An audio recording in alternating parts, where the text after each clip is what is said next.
Hello YouTubers, welcome back to my kitchen. So today I'm going to be showing you guys how to make manicotti. I'm going to be making it with ground beef and some mild Italian sausage, marinara sauce. Sounds delicious, doesn't it? So that's what we're making today for the recipe. I don't really have anything to follow. I'm just kind of winging it today, see how it turns out. So let's get cooking. I'll show you how to make it.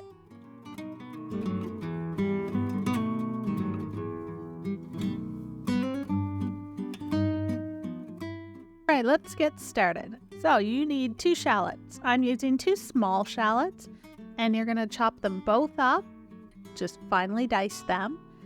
And you're going to use one in the meat, and then we're going to set one aside and use it in the marinara sauce. So, step 1, dice up those shallots.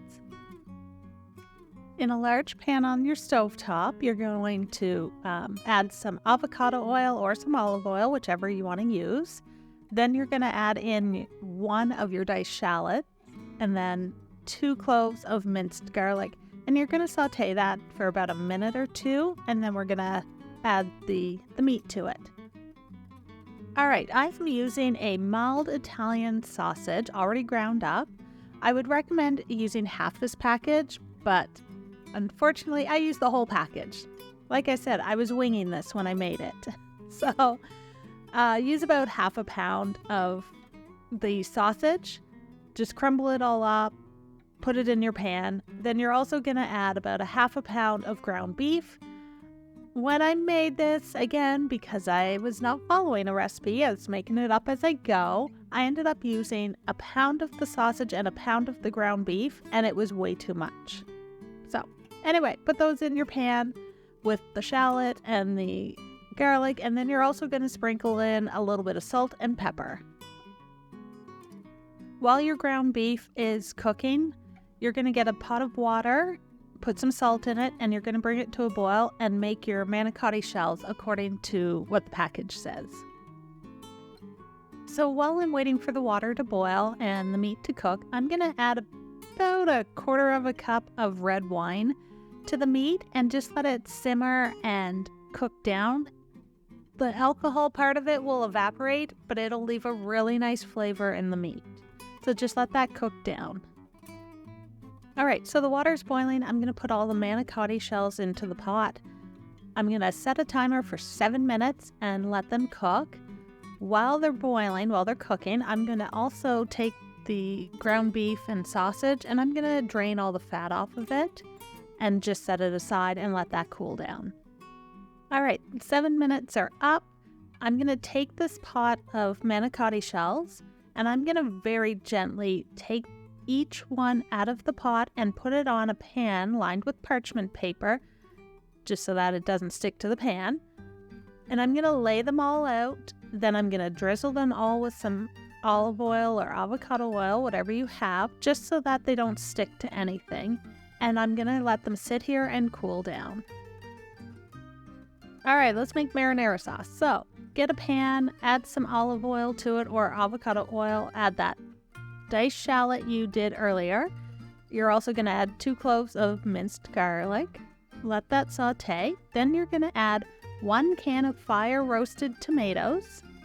Mix that in with your shallot and your garlic. Then you're going to add 1 can of crushed tomatoes and mix that together a little bit.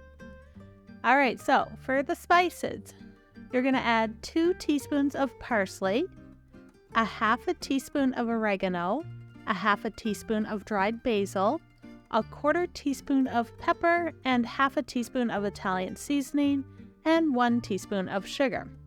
So as you're mixing this and letting it simmer, you're going to taste it. See if you need to add anything else. For me, this was just enough. It was just the right amount of seasoning. But for somebody else, it might need a little bit more. So that's up to you. Just taste it, see what you think. So this time, for whatever reason, it was very acidic. I don't know what it is with these tomatoes, but it's a very acidic taste and the flavor's not coming through. So I have learned that you can add just the tiniest little pinch of baking soda and it'll balance it out. And I mean like tiny. as you can see in the video, it is the tiniest little pinch that I put in. So mix that all up, let it simmer, taste it again, see what you think. You might have to add just a tiny bit more, but the amount that I added was just right, and it brought all the flavors together. So now I'm just gonna let it simmer. All right, so the meat is cooled down, so I'm gonna add half of the tub of ricotta cheese into a bowl, and I'm gonna mix it with a couple handfuls of asiago cheese. Mix that together first. So I had mentioned earlier in the video, I had way too much meat, and I know that.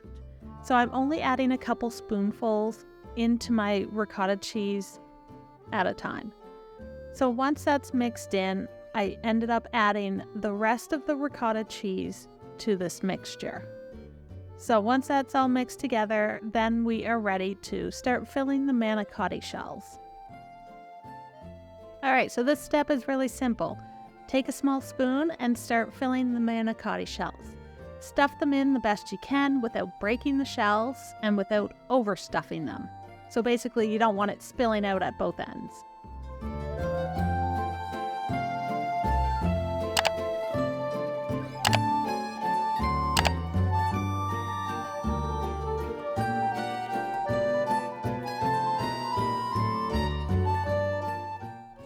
All right, so out of the package of manicotti, I have most of these filled. I have 9 of them filled, and I have 5 of them left over. I also have no mixture left, which means I have no ricotta left. So what I'm doing instead is I'm using cottage cheese. So I'm just gonna add that into the bowl.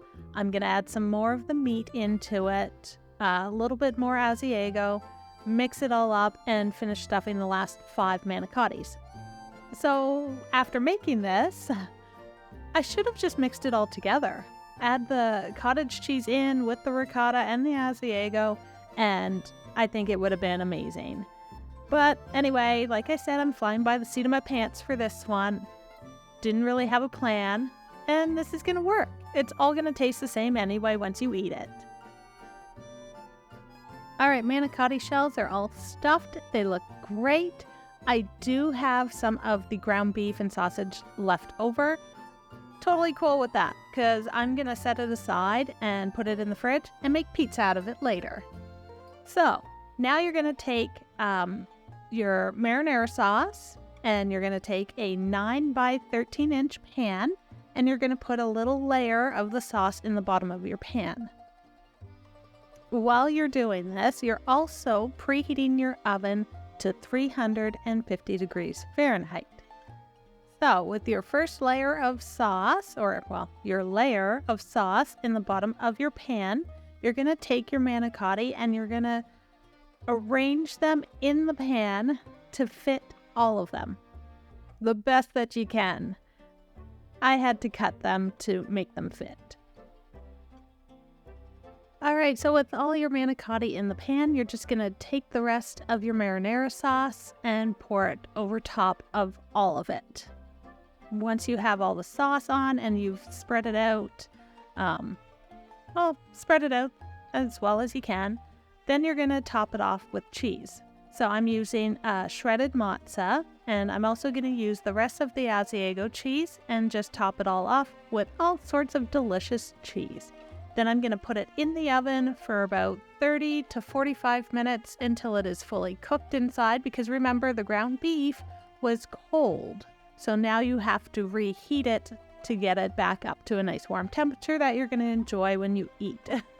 You also want to give all the cheese time to get super melty and get just that nice bubbly look on top. So about 30 to 45 minutes. All right, you guys, so it's all done. They turned out great. I love all the melty cheese, the marinara on it. It's fantastic. I've already eaten a couple because while they were really hot, we had dinner. Okay, so I have mixed reviews. My husband says they were great. They were just a little dry on the inside, that it was missing something. Which I kind of agree. Like, when I look at them, they do seem a little dry.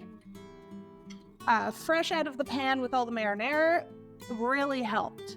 It gave it that extra moisture, the extra liquid, but something's missing. Not sure what yet. On the other hand, my brother also had some. I sent some home with him, and he loved it. So I guess take it as you will. Give it a try. See if you can do something different with it, or if you like it just the way it is. I don't know. I like it the way it is. It is a little dry, but the marinara makes up for it. Anyway, I like the recipe. I think it turned out okay. I did have a fair amount of ground beef and the Italian sausage left over. I made way too much of it.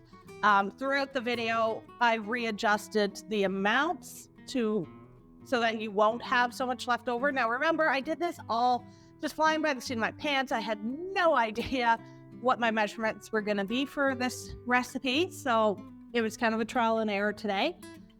But don't worry, it is not going to waste. I'm going to turn it into a pizza and throw it on the pizza as toppings. God, that felt difficult to spit out. Anyway, it will not go to waste. That's the important thing. Okay, that's it for today. Remember to hit the like, subscribe, notification bell, check out all my links. I'm working on that podcast. It's turning out to be a little bit more difficult than I expected, which is totally fine because it's a new challenge. So that's it. Okay, thanks for watching today, and I will see you guys all for my next recipe.